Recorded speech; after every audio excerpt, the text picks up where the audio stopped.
J'ai décidé de commencer cet épisode en vous montrant quelques photos de mon enfance. Jetez un coup d'œil. C'est moi, avec mon grand-père, comme c'est mignon. Je devais avoir 4 ans sur cette photo. Voici une autre photo où il y a mes 2 sœurs et moi. On dirait que j'ai 9 ans sur cette photo. Et oui, regardez cette tunique en flanelle, c'est trop beau, j'adore. Et puis cette photo date certainement du collège, je ne sais pas, mais je ne sais pas ce que je fais là, mais je porte un appareil dentaire. Il y a des barres de sneakers éparpillées sur le lit. J'aime vraiment ces friandises. Maintenant, pourquoi je vous montre ces photos? Eh bien, ce n'est pas parce que je me sens nostalgique aujourd'hui. C'est parce que je voulais vous montrer à quel point il serait facile pour Brigitte Macron de démystifier, je cite, la théorie du complot, selon laquelle elle aurait vécu en tant qu'homme pendant 30 ans. C'est aussi simple que cela, les amis. Voilà tout. Nous voulons juste voir une photo de vos 30 premières années. Pouvez-vous nous en montrer une ou deux?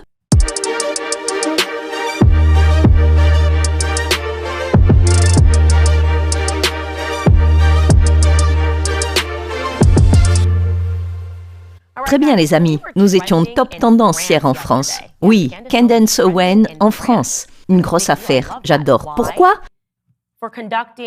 Pour avoir mené une recherche fondamentale. Une enquête vraiment fondamentale sur les affirmations crédibles selon lesquelles Brigitte Macron est en fait née Jean-Michel Trogneux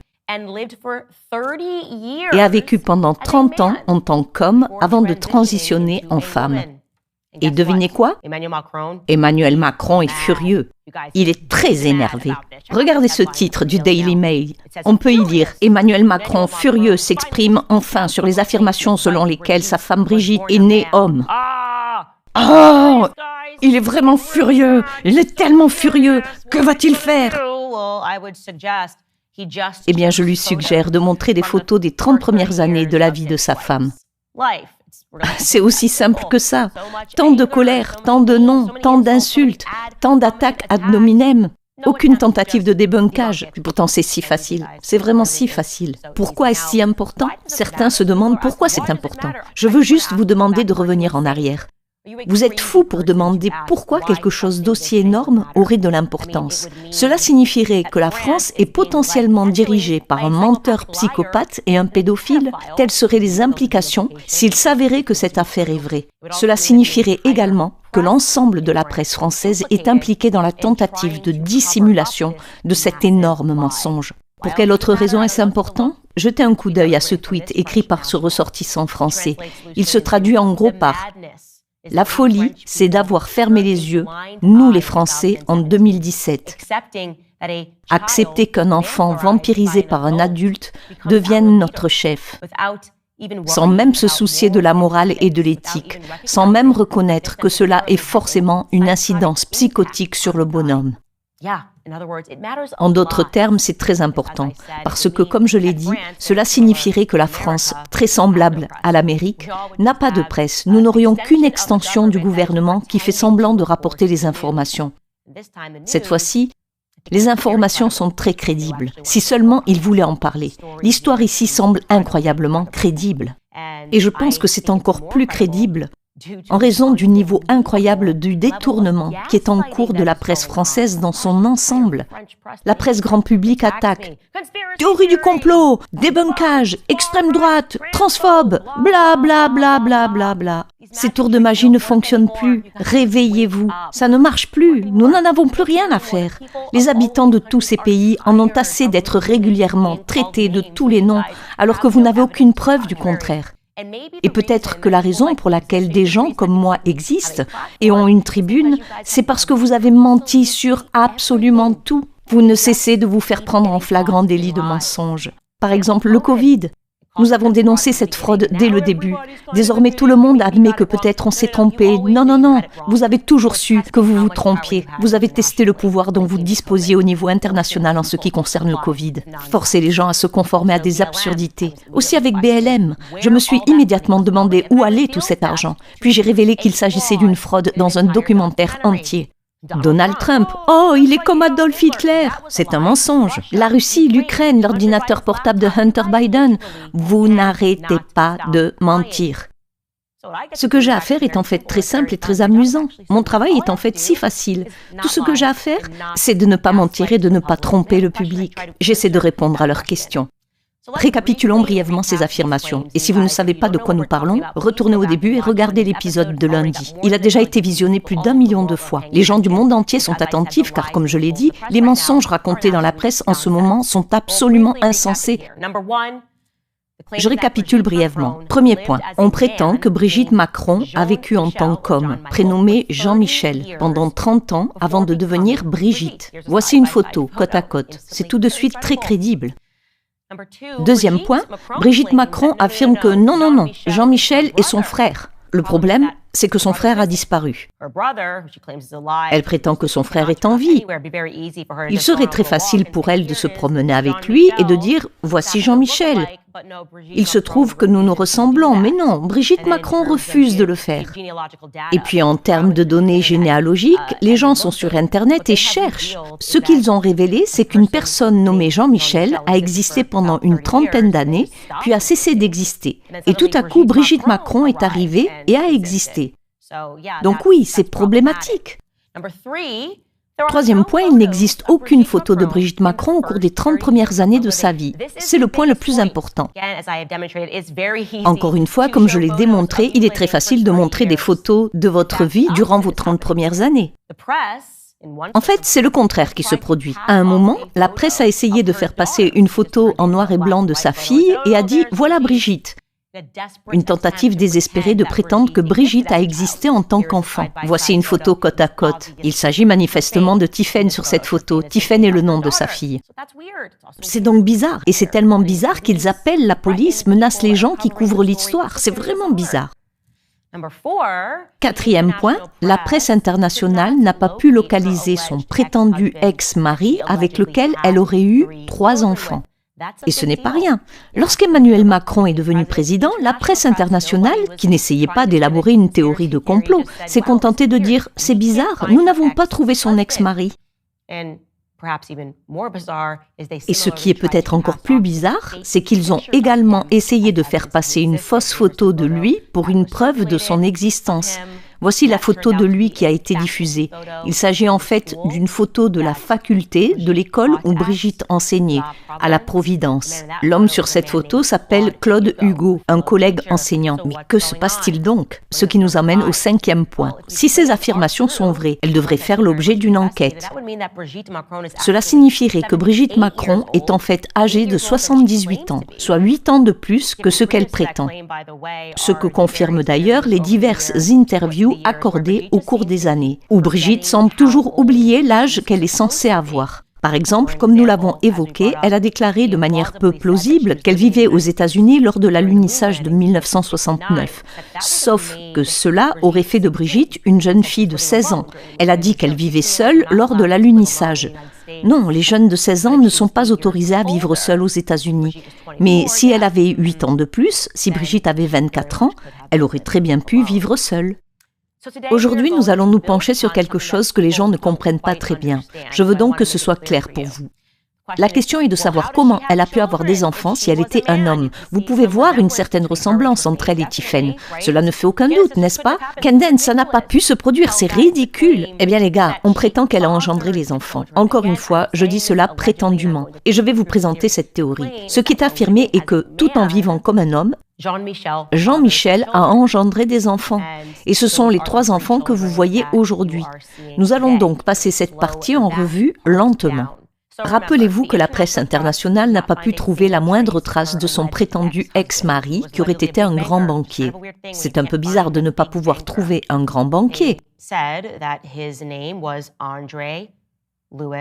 Ils ont dit qu'il s'appelait André-Louis Ozière. Son nom complet aurait été André-Louis Ozière. Il était désigné comme sous-directeur de la délégation régionale de la Banque française du commerce extérieur. La Banque française du commerce extérieur se trouve à Strasbourg. Le seul problème est qu'il n'existe aucune trace de cette banque dans le secteur bancaire. Oups! Alors que la presse commence à creuser la question, Tiffen, la fille de Brigitte, annonce soudain qu'il est mort. Mort subitement, les gars. Oui, et elle a toutes ces déclarations bizarres. S'adressant à Paris Match, Tiffen a confirmé le décès de son père en disant, je cite, « Mon père est mort. Je l'ai enterré le 24 décembre dans la plus stricte intimité. C'est ce qu'elle a dit au magazine. Je l'adorais. Elle a poursuivi en disant « C'était un être à part, un anticonformiste, qui tenait à son anonymat plus que tout. Il faut le respecter. » C'est une façon intéressante de présenter les choses, comme si l'on disait en substance « Stop, il voulait être discret, ne fouillez rien, vous devez respecter cet homme mort, mon père. » Alors oui, c'est très triste si votre père est mort. C'est juste que je trouve que ces derniers mots étranges ressemblent en quelque sorte à une menace, à un avertissement de ne pas chercher plus loin. Le seul problème de cette déclaration est qu'elle s'est apparemment trompée de date. Les archives publiques révèlent qu'il est mort le 24 décembre. Mais rappelez-vous, elle a dit qu'elle l'avait enterré le 24 décembre. Les registres indiquent qu'il est mort à cette date et qu'il a ensuite été incinéré le 28 décembre. Encore une fois, je veux juste dire que la personne qui ne peut même pas être localisée est maintenant soudainement morte. Et sa fille confond peut-être les dates, et c'est ce qui est très étrange. La seule photo qu'ils aient jamais présentée du prétendu mariage entre Brigitte, devenue Brigitte Macron, et son premier mari, apparemment inexistant, est celle-ci. Vous avez peut-être pu voir cette photo circuler, mais cette photo a été débunkée. Il a été prouvé qu'ils l'ont agrandie. Il s'agit en fait d'une photo d'un homme nommé Jean-Louis Auzière, avec sa première femme, Susan Spray. Et là, on se demande, pourquoi Jean-Louis Auzière, si c'est en fait une photo de lui et de sa première femme, ne sortirait-il pas pour dire « Hey, en fait, c'est une photo de moi et ma première femme, et les Macron, Brigitte Macron, utilisent cette photo et elle circule. C'est une véritable supercherie. » Vous remarquerez également qu'il porte le même nom de famille que ses enfants et que son prétendu premier mari, Auzière. Mais qu'est-ce qui se passe ici? C'est vraiment bizarre. Apparemment, il est lié d'une manière ou d'une autre à son mari qui n'existe pas. Voyons cela de plus près. Je vais vous expliquer très lentement ce qu'il en est. Voici la théorie, et encore une fois, je tiens à préciser que je le crois crédible au vu de la réaction de la presse et de l'absence de démenti. Mais il s'agit que d'une théorie. La théorie est que Jean-Louis, cette personne que vous venez de voir, la personne photographiée sur cette photo de mariage, était extrêmement proche de Jean-Michel Trogneux, devenu Brigitte Macron, ok ? Lui et Jean-Michel Trogneux étaient extrêmement proches. En fait, il est membre de l'équipe enseignante de la Providence. Et Jean-Michel a eu des enfants, 3 enfants avec sa nièce, une femme nommée Brigitte Proba Auzière, ce qui est assez déroutant. Ralentissons un peu, d'accord? La personne dont ils ont utilisé la photo, Jean-Louis, a une nièce qui s'appelle Brigitte Auzière. Je vous montre une photo ici. Brigitte Proba Auzière, avec qui Jean-Michel, aujourd'hui première dame de France, a eu 3 enfants. Alors quand Jean-Michel a décidé de faire une transition, après avoir eu ses 3 enfants avec cette nièce, Jean-Louis a aidé son ami, parce qu'il faisait partie de la famille. Le père des enfants de la nièce, essentiellement de la famille, il a dit « Je vais vous aider dans cette transition ». Et comment a-t-il aidé son ami? Eh bien, Jean-Louis aurait des liens très étroits avec les services secrets français. Cela a donc rendu les choses très faciles, ou du moins plus faciles. Ce qu'ils ont fait ici est presque un tour de passe-passe. Brigitte Proba Auzière, sa nièce et la mère des enfants de Jean-Michel Trogneux existaient déjà, n'est-ce pas? Brigitte existait déjà. Ce qu'ils ont donc fait, c'est qu'ils ont transitionné Jean-Michel avec le même nom. Ils ont fait de Jean-Michel Brigitte, parce que c'est plus confus. Ils ont ensuite créé un faux mari, André et Louis, qui n'a jamais existé. Du moins, d'après les archives publiques, il est très difficile de trouver cet homme. Encore une fois, c'était un tour de passe-passe parfait, parce que maintenant, ils se disent « Brigitte Auzière existe ou a existé ». Non, en fait, c'est une nièce. Il a aidé son ami. Et l'histoire devient plus sombre et encore plus tordue. Encore une fois, les gars, je vous guide lentement à travers tout cela, parce qu'ils ont voulu que cela soit confus. Nous ne découvrons pas tout, parce que personnellement, il faut que vous le sachiez en France, personnellement, j'aime les défis. J'adore quand les médias se lancent à corps perdu et commencent à utiliser des mots comme théorie du complot, fou et extrême droite, parce que c'est ce qu'ils font depuis des années, et que les gens s'en rendent compte. Comme je l'ai dit, le tour de magie ne fonctionne plus. Nous vous demandons de faire une chose très simple. Montrez-nous les photos des 30 années. Si nous sommes si fous et si conspirationnistes, s'il vous plaît, montrez-nous les photos de la jeunesse de Brigitte Macron. Ce serait si simple. En fait, il est insensé que Macron, le furieux, ne le fasse pas. Il est insensé que la presse s'efforce de protéger ce récit. Il est tellement évident qu'il est suspicieux de ne pas faire quelque chose d'aussi basique et d'aussi facile qui dissuaderait toutes les rumeurs. Et devinez quoi maintenant? Ce n'est pas seulement une histoire énorme qui se passe en France, c'est une histoire énorme qui se passe en Amérique. Il y a plusieurs journalistes qui prévoient de faire de grandes révélations sur cette affaire. Vous êtes donc avertis, les médias français. Je ne voudrais pas être dans le camp du mal, dans le camp du mensonge. Mais qui suis-je pour vous dire ce que vous devez faire? C'est tout ce que j'ai à dire à ce sujet.